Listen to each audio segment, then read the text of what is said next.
Hey guys, I'm back again with another video, and I have a special guest with me this time that's not Sophie.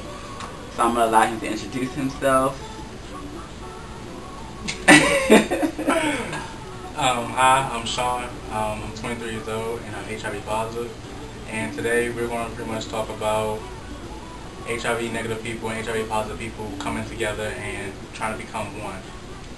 Okay, so we came up with some, I had some questions for him, and he has a few questions for me as well. So we're just going to jump right into it. And this is a different kind of video for me because, you know, Celso and I are used to doing wild and crazy videos. This is more a serious topic, so I thought it was needed, so that's why he's on the show today. So do you want to start first, or should I start? You go ahead. Alright. Wait, your question's in here? Yeah. Alright, I'm sorry. My first question is, alright, do you find it easier to date someone who is also positive? It's a cross between yeah and no. It's easier, yes, because they understand what you're going through. But dating somebody who is negative, it kind of shows you them actually being there for you. They actually want to be with you, and it's not about, you know, they're there.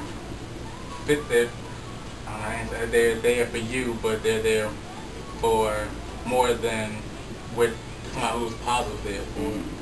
They're actually going beyond their comfort zone to get to know you and to be you and be with you and get to know you and just try to come together as one. Alright, that makes sense. Okay, well what about like as far as like when sex is involved? Do you think it's easier to like physically be with somebody who's positive or someone? For me, being sexually active with somebody is easier with someone who's positive because you don't have to feel bad if the condom breaks or anything like that. So it's not it's not scary for the person that you're having sex with, and it's not scary for you. It's just y'all doing what y'all do best. Now with somebody who's negative, it's the thought of are they enjoying it? Are they scared? Are they holding back because they're scared? Are they going to regret it later and stuff like that? And if the condom break, are they going to blame you? Are they going to look at you differently if something does happen because you're the one who actually admitted that you're positive? Are they going to blame you? So it's just, I say being somebody sexually active, being somebody positive is a whole lot better. Okay. So for you, what do you feel when somebody tells you that they're positive?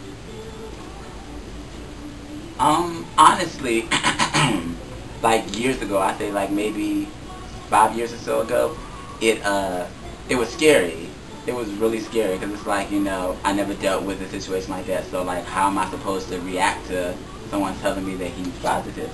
But like to me, like now, I hate to say it, but it's like, it's a lot more, I guess, it's not as rare as it was for me at that point. Like to me, it's like, I know a lot of people that is positive, so it's not like a big deal to me. It wasn't a big deal back then, but it's less of a shock now, so it doesn't bother me anything. So do you feel like more people are scared or frightened like you first were now? No, I don't think so. I think because just like me, I think everybody else is like, okay, well, this is just like, it's an everyday thing now. It's not, excuse me, it's not that taboo or that scary anymore because, I think people are more educated now, so it's not as, a risky topic to talk about. So yeah, I think everybody's on the same page. At least I hope so, I hope so. But there are still ignorant people, so. But no, I don't think I'm one of them. I'm one of the good ones. What do you think are some of the misconceptions about HIV and AIDS in general? To me, it's people think that it's still airborne. For some reason, people still think that it's airborne. You can get it from touching, you can get it from kissing, you can get it from sharing the same fork or spoon, or drinking after each other, eating after each other, and that's not the case anymore. I mean, it's not the case. It's never been the case.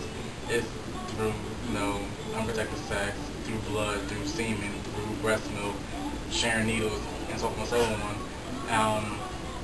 So the main misconception is that it's easier to contract them, but they make it out to being. That's not the case. It's a chronic illness, just like asthma or diabetes or anything like that. It's something that if it goes untreated, yeah, it can kill you, but you can live the rest of your life with it, just like somebody who is asthma or diabetes. Do you think that a lot of people feel like, okay, if you, okay, somebody, I'm telling somebody I'm positive, and then their reaction is, oh, well, you must be a hoe or something. Do you ever got that? Like, someone just automatically assumed that you were like wild and out of control. That's why you have it. More people feels like you have to be a bottom to get it, or and for those who don't understand what bottom is, can you explain? Some of them don't know, you know. For those who don't know, a bottom is the person who, in our world, is the one being penetrated, or most 9 out of 10 is the one giving oral pleasure. So most people think that I'm either a bottom, or they think that Wait, so are you a bottom?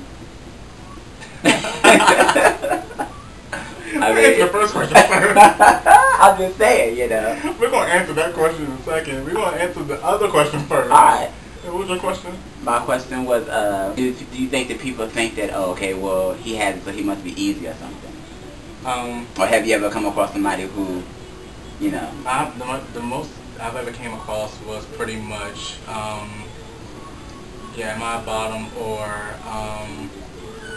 I must have, had unprotected sex. Mm-hmm. And it's not so much of me having a lot of unprotected sex, it's just that I had unprotected sex with one person. And they act like, that they never had unprotected sex, or it doesn't happen, and it does. I mean, even the people that's holier than thou, so they have unprotected sex, it's just, it happens. Mm-hmm. We're human, we make mistakes, so it is what it is. So about you being the bottom?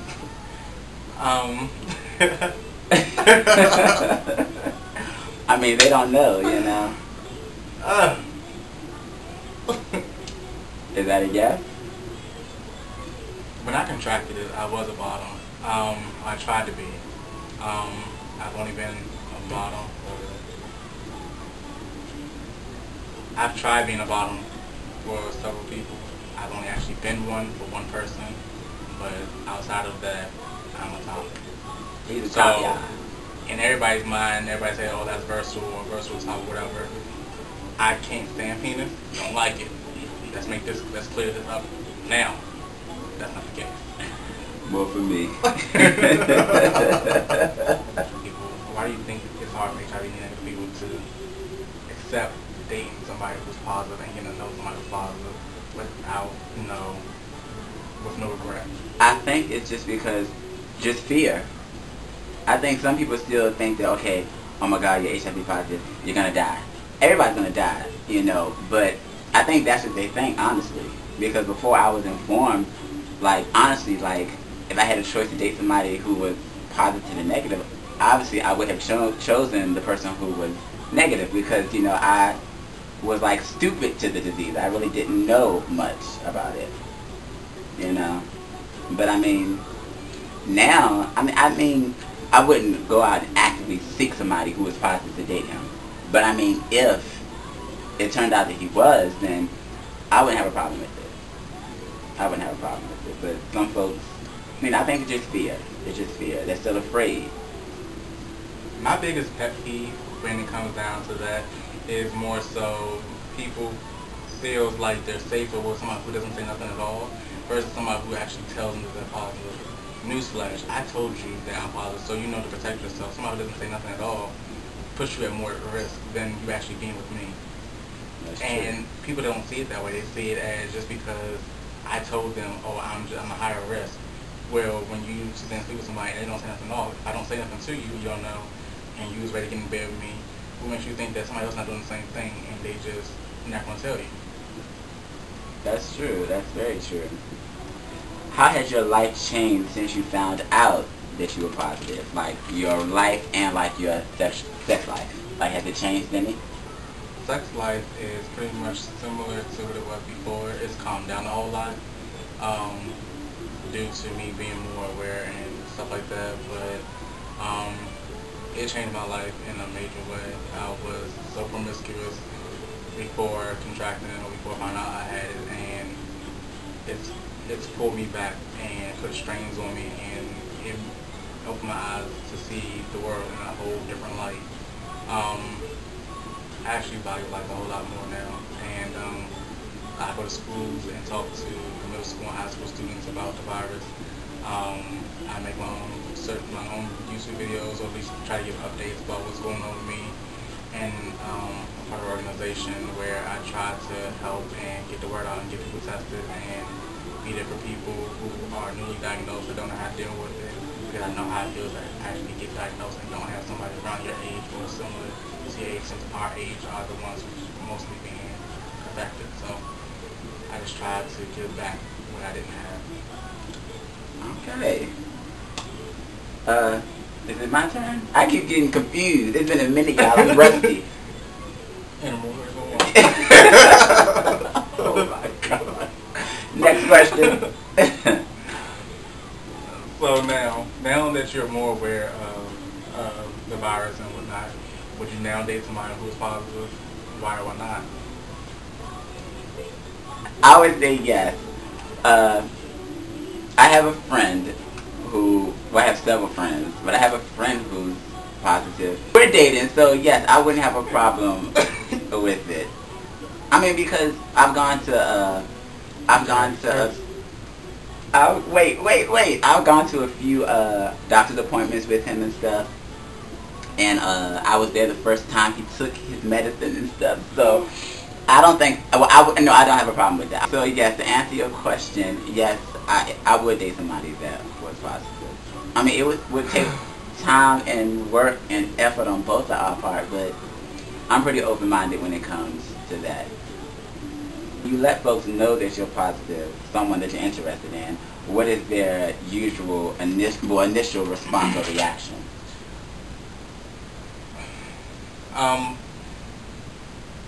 It varies. It varies. Some people ask questions, which lets me know that they want to know more. Mm-hmm. Some people claim that they're already aware, but those are the ones who are just thirsty and actually just want to get in. Then you have those who are still closed-minded and are scared, and they want to pull the "oh, we just to be friends" card, and then you don't hear from them again. Mm-hmm. And I think I've seen that one when I first got diagnosed back in 2007. I see it now, every once in a while now, but now some people actually shock me when they be like, well, I read your profile, or yeah, I heard you when you said it, and they're cool with it, and they just want to know more, or they just want to actually get to know you outside of the virus. So those people, I commend. Okay. Well, I guess if he does not have any more questions, let them know about your how they can contact you as far as like YouTube or Facebook or. My YouTube channel is, I believe it's Devon TV 1. And I'll put a link under it because he don't know his own damn YouTube. But I'll put a link under it once I find out for sure. You know, I'm the organized one. Whatever. I'll put a link. Rusty. I'll put a link under so you all can hit him up and subscribe to his channel, because you know, just hit him up, support him. If I support him, y'all have to support him as well. They don't have to. They have, and he's cute too. You see, he's very attractive. But that's another story. But anyway, I definitely missed you guys. Thank you for sticking. Thank you for sticking with me, and so we definitely miss you. More videos to come. Do you have any last words? Just wrap up and stay safe. Alright. Bye. I'm gonna kick your ass, nigga.